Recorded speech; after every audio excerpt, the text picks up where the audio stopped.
As a nation, we have to ask, when in God's name are we going to stand up to the gun lobby? When in God's name we do what we all know in our gut needs to be done? It's been 3,448 days, 10 years since I stood up at a high school in Connecticut, a grade school in Connecticut, where another gunman massacred 26 people, including 20 first graders at Sandy Hook Elementary School. Since then, there have been over 900 incidents of gunfires reported on school grounds. Marjorie Stoneman Douglas High School in Parkland, Florida.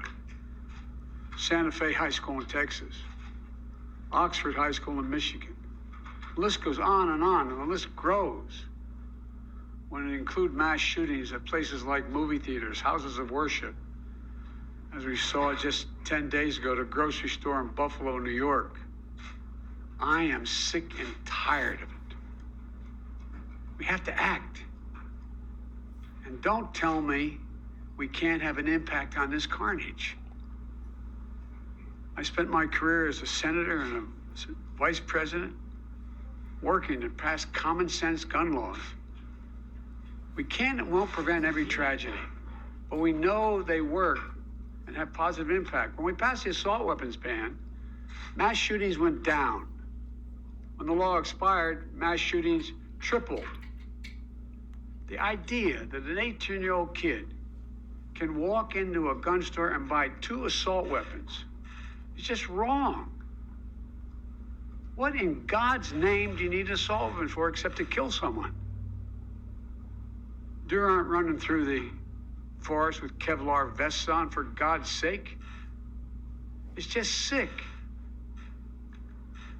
And the gun manufacturers have spent 2 decades aggressively marketing assault weapons, which make them the most and largest profit. For God's sake, we have to have the courage to stand up to the industry. Here's what else I know. Most Americans support common sense laws, common sense gun laws.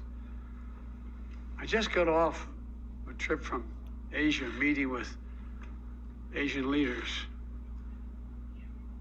And I learned of this while I was on the aircraft.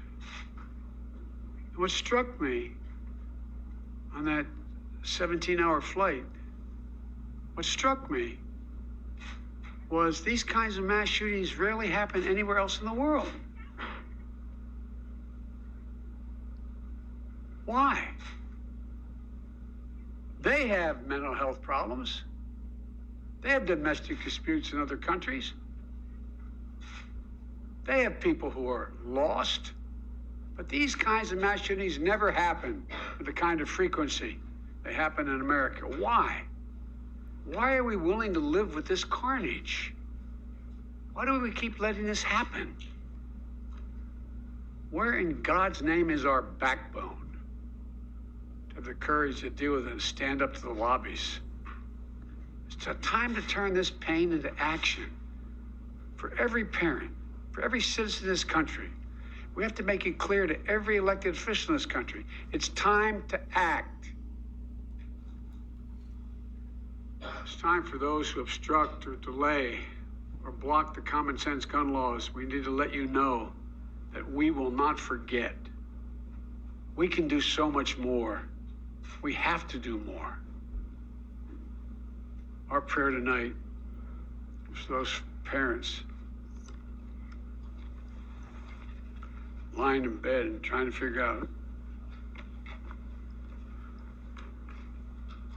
will I be able to sleep again? What do I say to my other children? What happens tomorrow?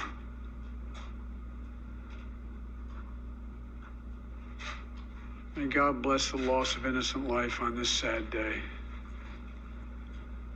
And may the Lord be near the brokenhearted and save those crushed in spirit, because they're going to need a lot of help, a lot of our prayers. God love you.